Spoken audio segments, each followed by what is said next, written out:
Is Rigondeaux still striking fear at the 122 division? What do I say this? Well, first let me ask you guys a question. Whatever happened to those days when champions used to challenge champions? Whatever happened to those days when, after a fight, on the post-fight interview, a champion, when asked, who else would you like to fight? If he's not the number one in the division, or the super champ in the division, he will call out the super champ in the division.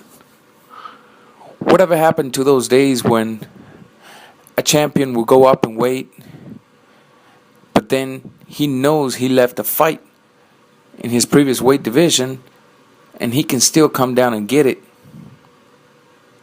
Whatever happened to those days? I sure do miss those days. I remember being, a kid and watching those spectacular fights, man, and the Haglers, the Tommy Hearns. I used to have all those DVDs, man. And today, we can't hardly even get that.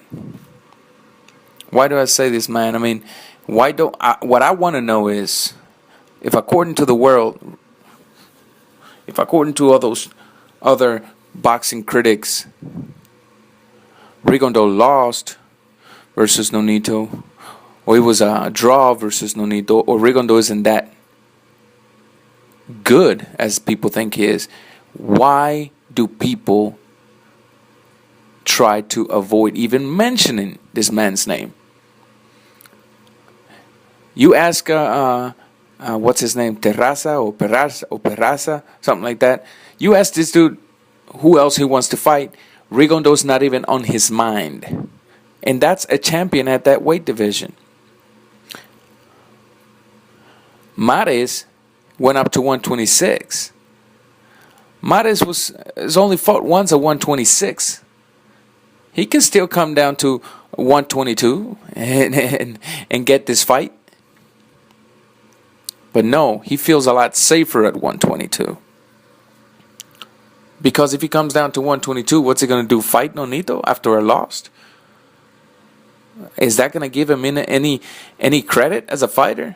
No, if he comes down to 122, he will have to fight Guillermo Rigondeaux. He has to come after the number one in the division.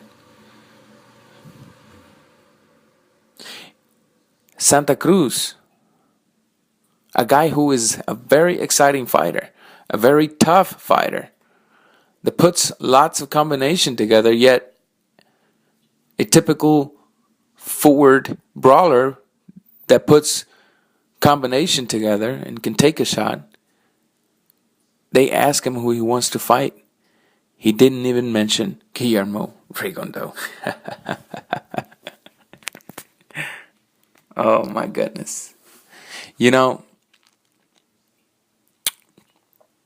really don't understand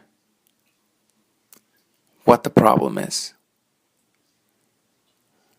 Just get in the ring, apply pressure, do your thing versus Rigondeaux, and prove the world that you are this good fighter that you claim to be.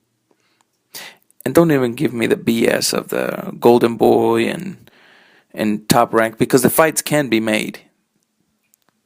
Okay? There has been fights made, and not long ago. Okay? I ain't talking about 3 years ago. I'm talking about maybe a year, less than a year ago. Or a little over a year maybe. Wow.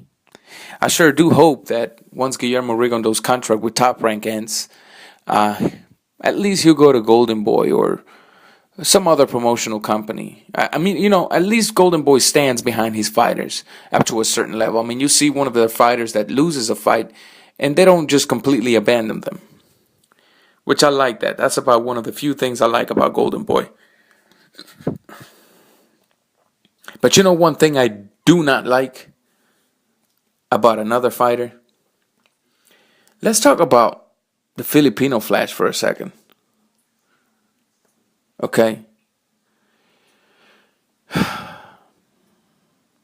Man, I can't stand when a fighter doesn't know how to take his loss. And he's still rapping about him having a draw. I mean, he doesn't even know what else to say. In the interview, he said, I got to congratulate Rigo for a beautiful display of boxing. Then he goes back to say on his locker room, man, I thought I had it closer. It was a close fight. I thought I had it. I thought I won that fight. Then he goes on to tell D-Source, right? Imagine that. At Filipino News that he thought he won the fight. Then after coming out of the Radio City Music Hall, a fan tells him, would you like a rematch at 122, man? He said, oh yeah, I'm going to take care of my shoulder and come right back at it. Right? Oh, no. Then, on an interview with D-Source through the phone, he says, the only way I'll stay at 122 is if I get a rematch with Rigondeaux.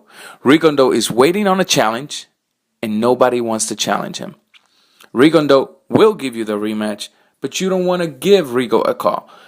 Now, you're saying, oh, I'm going to be so good at 126. Well, wait a minute. Aren't you the one that thought that you beat Rigondeaux at 122? Aren't you the one that thought that with a bad shoulder, right, you pulled up a very close fight with Rigondeaux, that you actually thought you beat Rigondeaux with a bad shoulder? Well, now your shoulder's good. How about you stick around, get a tune-up fight? You can easily kill Santa Cruz out of there. Get you that kid out of there, right? Get that name. And then go for the rematch with Rigondeaux. And don't even give me the BS of, oh, I'm having trouble making the weight. Any fighter that comes into the scale weighing in at 121.6, that's under the limit. That doesn't tell me that you struggled making the weight. Okay? I mean, it ain't like you're going to get knocked out. You are pretty much a welterweight walking around. I mean, you did weigh like 142 the night of the fight, almost 143. Then you're saying Rigondeaux was running.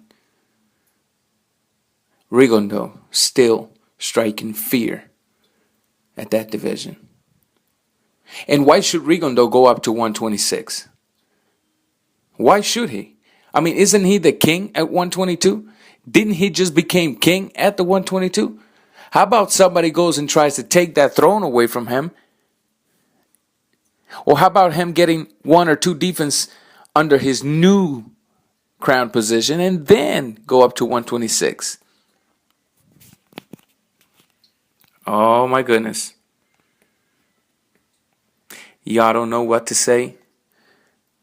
Y'all don't know what to do. Champions don't know where to hide, under the cars, inside the closets. But at the end of the day, El Chacal Rigondeaux is waiting for whoever has enough testicular fortitude to say, you know what, Rigondeaux? I want you. I want you, Rigondeaux. Ain't nobody gonna do that, man. Subscribe. I'm out.